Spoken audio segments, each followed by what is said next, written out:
I'm not sure if I'm Usain to Britain. I'm Zharnel Hughes to Britain. I think I put myself out there now where people are knowing that hey, I'm one to really reckon with. He's going to bring his A game. Zharnel Hughes. Can he break another record? In the year building up to an Olympics, how do you manage that time in terms of making sure you're peaking at the right time, making sure you're not burning out, but also make sure you're training it? Credit goes to my coach, Clem Mills. He's the one that irons out everything, so he'll know when to get me ready. I just have to trust the guidance of my coach and just being consistent on my part in regards to showing up at training, giving it my best every day that I can possibly give, and being consistent with my exercises in order to keep my strengths up as well. And how's that training been? Because obviously you trained in Jamaica, and then what did you do out there that had such a great impact? Oh, so I came to Jamaica when I was 16 years old. Mm-hmm. I was running 10.4 on the grass track.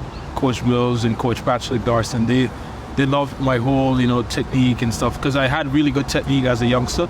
It's just that I needed to be stronger and better my technique. So for them, it was just a nice little piece of ironing out that I needed to do. I moved to Jamaica immediately. I started getting a lot much better because now my technique is a lot much better, so I'm able to run a lot much faster.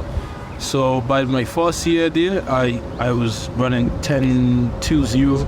Then the second year, I started to come down to 10.12. And we started to move towards the 200.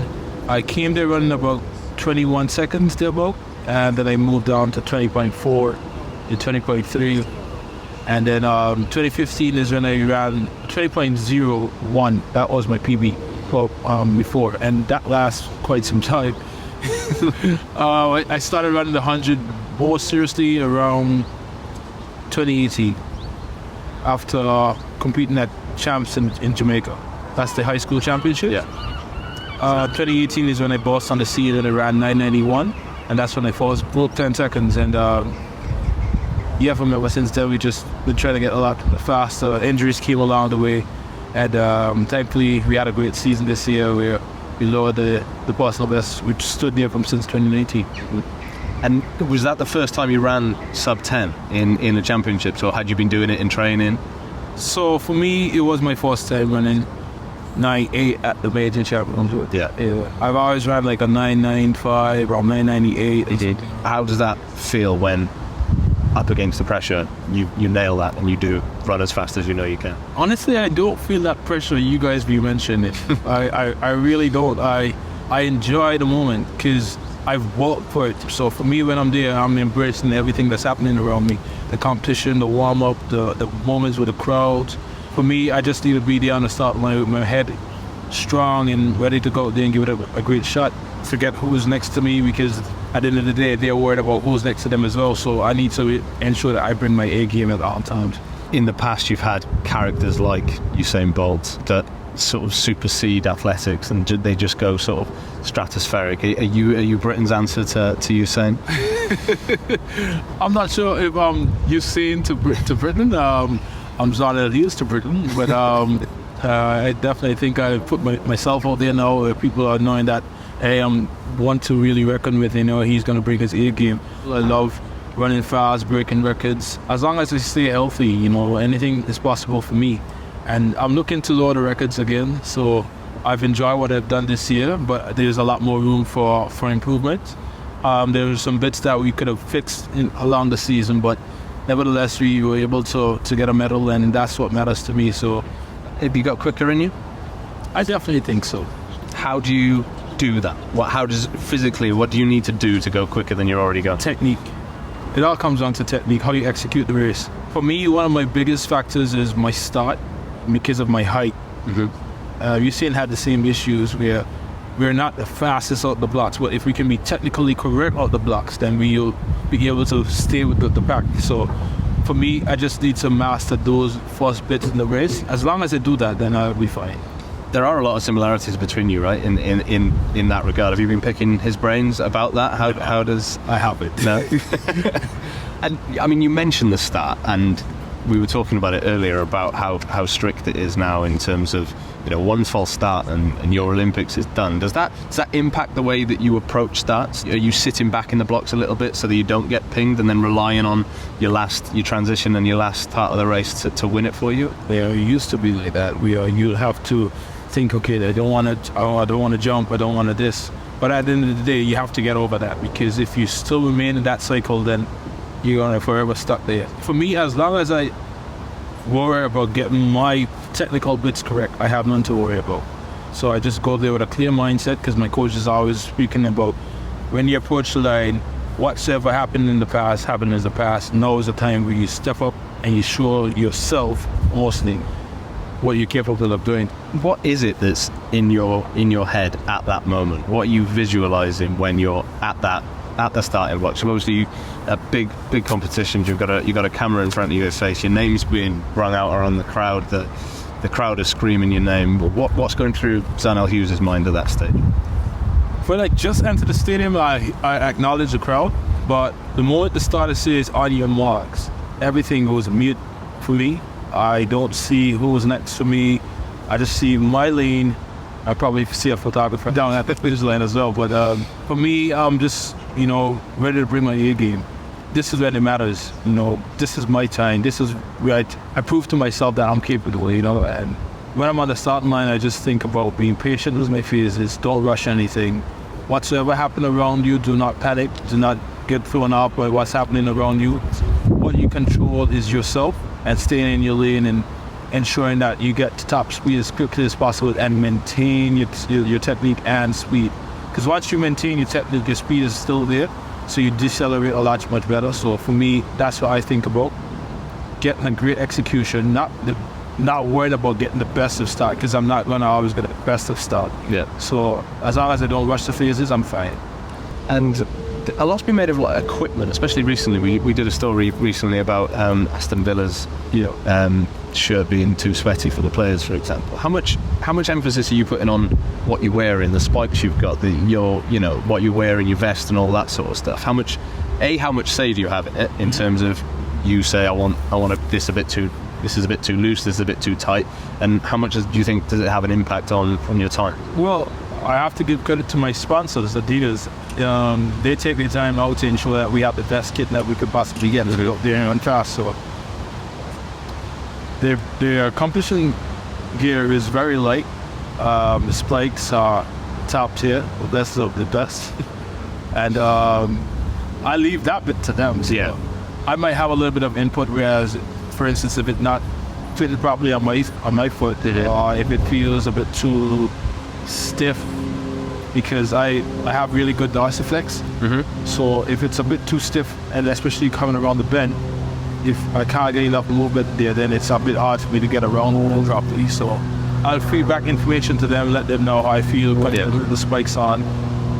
If it's my uniform, how it fits, if it's too loose, if it's too tight. Some of the bodysuits, sometimes you can feel a bit tightened, too much tightness in them. You relay that information back to them, let them know it's up there. So when it comes down to my gear, I trust Adidas. I know they made the best gear there is for us to go out and compete. And jewelry, and obviously you've got the necklace on there, and more in women's sprinting as well, the dreadlocks and all that type of stuff. In a game where milliseconds are everything, right? Yeah. Does that come into your mind when you're preparing? I should wear that, I shouldn't wear that, I should, or is it just put that to the back of your mind? I feel comfortable in it, so I'm gonna go out there and do it. The most I'm gonna run in is a necklace, hand chain, and probably a watch. That's about it. Yeah. I try to be as light as possible. I don't want anything weighing me down, because I'm trying to get a top speed. The slightest amount of drag that's on you will slow you down, at high speed. So I try to wear less, that is, in regards to coming to jewelry. Just I track spikes and my competition vest or bodysuit, and as I said, a watch. And that's about it. And you train as a pilot as well, right? I do. Does any of that enter this sort of sphere, or is that completely separate? It's a bit different. The only thing that really comes into play is probably about when you hit top speed. Because you're going at super fast speeds. And, I was mentioning to someone yesterday where it's like you're inserting all that trust into your engine. It's just like when you just push out the blocks, that's your joy phase. When all that power is in, that's when you're in your transition phase. Upright, you're moving, and landing is just when you start to reduce your speed. That's when you start decelerating and coming across the finish line. So in a sense, yes. If you drop your flaps suddenly, then you decelerate a lot much faster rate. That's creating a lot more drag on you. So in a way, it kind of comes across each other, but not really. When I'm up there, flying is a whole different escape from track and field. What's happening on the ground, what's happening around me. I'm up there and I'm enjoying the whole scenery, talking to different pilots on the frequency. You're just enjoying everything, knowing that you're in control of it. And is that how you relax? Is that your downtime? Is up there flying? Yeah, definitely. My downtime is flying an airplane or on my simulator, because I spend a lot of time on that simulator as well. How often do you do it? Oh, I fly every day on the simulator. Have you got one at home with you? Of course I do. I have one there, and it's always set up. It's always ready to go. I just got a new part for it just yesterday, so I'm looking forward to going back home and installing that, and hopefully run to that much smoother. I love that. And if you weren't a sprinter, what do you think? What would you be? Aviation. Yeah, I would definitely be flying planes. At first, I really wanted to walk into IT. Okay. So if it wasn't aviation or track and field, it would have been IT, because I really like computers as well. Okay, cool. Let me just take you back to Jamaica. Obviously, the culture there with athletics is huge, and it's different to what it is in Britain. But when the Olympics comes round, that's all anybody can talk about is track and field and other events that are in the Olympics. What does Britain have to do to get athletics into the mainstream in the same way that football and rugby and cricket is sort of talked about on a household level? It all comes down to marketing and advertising, because I know that when we compete at British Trials, you watch British Trials on YouTube. If they could get it on the BBC, that would be pretty good. We're getting a bit more hype to athletics, because I feel as if it's only around the Olympics, as you mentioned, we get spoken about, and a little bit around World Champs and Diamond League, but mostly if anyone comes up to you, they ask you, have you been to the Olympics? Once you tell them you do track and field. And for me, I think marketing is where we need to step it up a little bit more. And, if we could get more one-on-ones, like for instance, I was talking to Matt Hudson-Smith about us doing a 300-meter race, which I think will be pretty cool. Yeah. That could be very exciting. So things like that people would really like to see. And then I think that will help to boost track and field visually a lot more here in the UK. It's on a really good path right now in regards to the athletes, because we're out there performing and you guys can see that. Just the way we put it out there is we'll get the response from. And you reach a level in sport where you sort of supersede your heroes, as you've done with yours presumably. Do you still have heroes? Did you have heroes growing up, or again were you just driven to be the best you? I've had heroes, yeah. I used to watch a lot of videos of Usain growing up, Johan Blake, Warren Weir. I used to watch a lot of old vintage races as well. I like to watch races where Linford was running back then. Back in those days, it was very competitive, super competitive. I've asked Linford, I've sat down with Linford before and asked him what it was like back in those days when he used to compete. Like warm-up area, what was it like on the starting line and stuff like that. So I always looked at videos from the past. I've always looked at videos of Tyson Gay as well. He was one of my favorites growing up because I like the way he used to run the 200 meters, and people used to say I look similar to Tyson back then. So I used to look into that, and many times I used to watch a lot of videos on YouTube, and then when I go to training, I'll try to emulate what I saw on YouTube. I was trying to run with a lot more high knees, and try to grab the track a lot much better. And just anything for where I can learn to get a lot much faster in regards to better my technique. Yeah. What's your Olympic goal?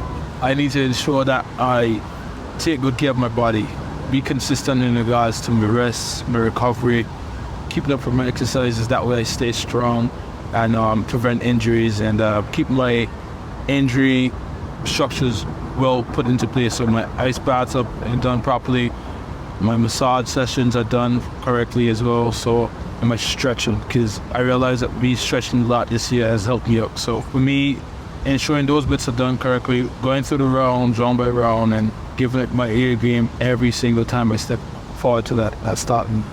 Well, everyone at the Telegraph will be rooting for you. Thank you very much for this. Really appreciate it. Appreciate it. Thank you.